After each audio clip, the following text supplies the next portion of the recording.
Hoeny amin'ny kianjany 13 havetrany isika no kafanany fampahalalam-baovao ary. Araka ny efa netsika tao anatin'ny lohatenim-baovao teo dia raikitra androany fifandonana teo amin'ny mpitandro ny filaminana andaniny sy ireo pombany collectif des candidats tetsy Behoririka. Nisy tamin'izany ny mpanao gazety misa telo izay naratra.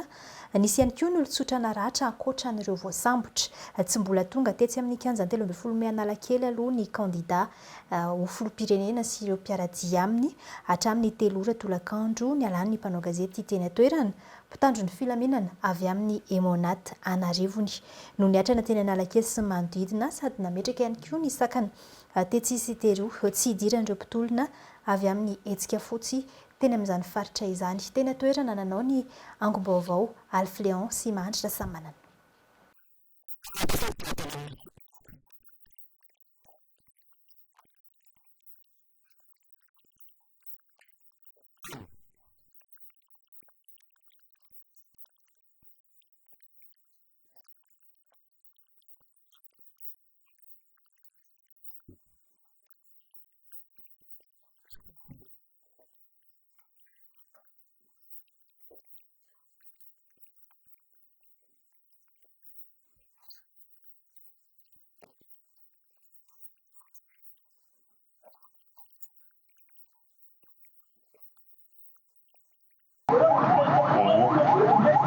Anakro naratra tao no hitako fa tsy matempotra atsika izany tsy matempotra atsika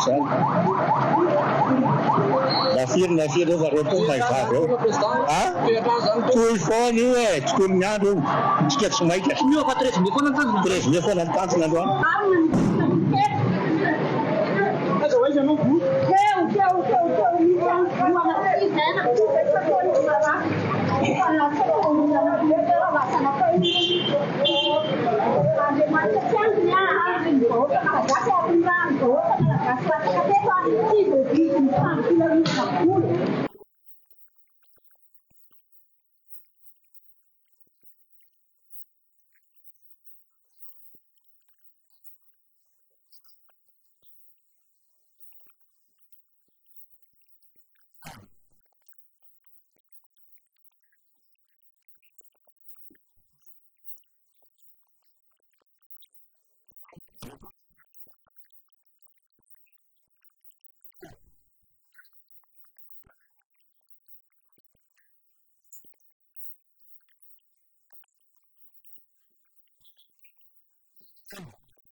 Torabaty to Androbango amizao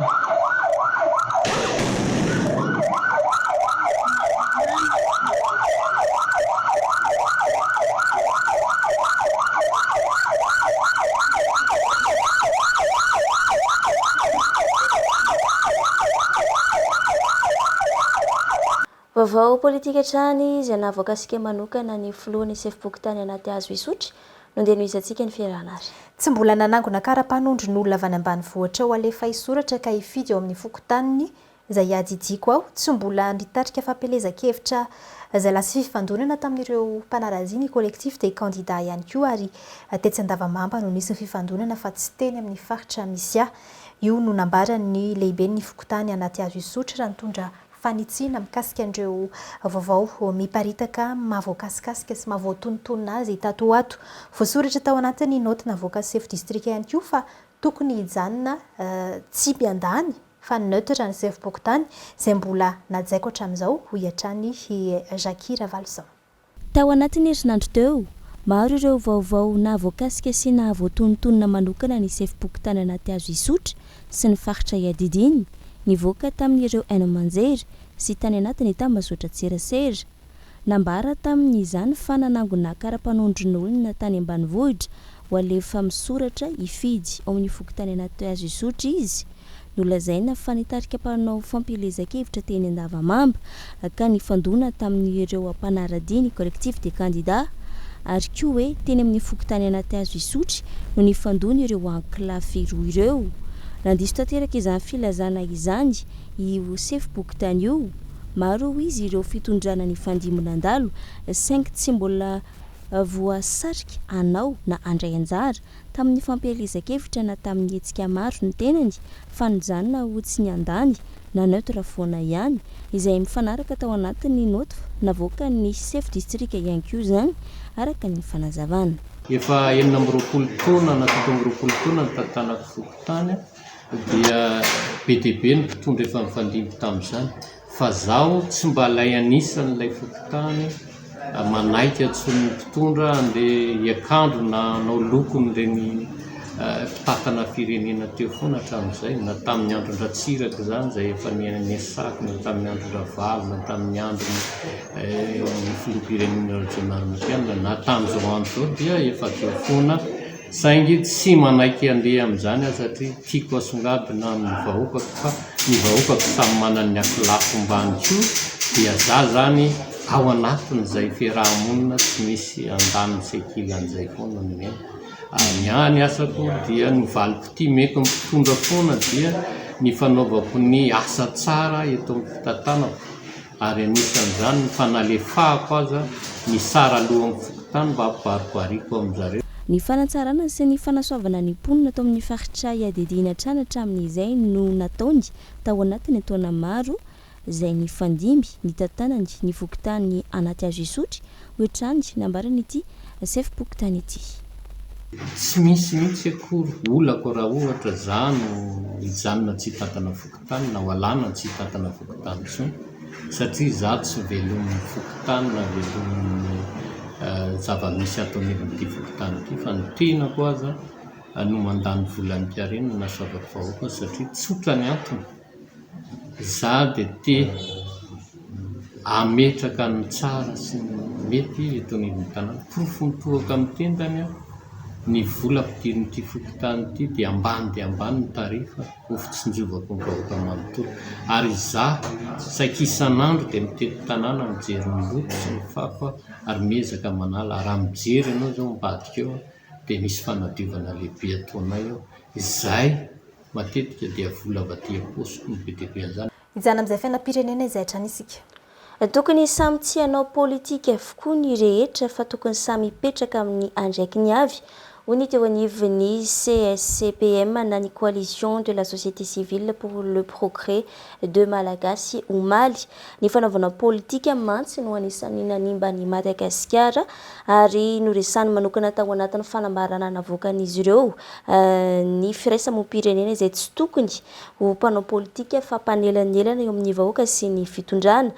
Manabe ny vahoaka no asan'ny CSCPM fa tsy manohana ary tsy manohitra fitondrana ihany koa araka ny fanazavana teo amin'ny sarin'ny Patrick Rendremaoly. Simba ny fanaovana politique Madagascar. Sans la politique, Madagascar serait le pays le plus paisible et le plus heureux du monde. Teny Gigi Tapervelo, nindramin'ny CSCPM na ny coalition de la société civile pour le progrès des Malagasy.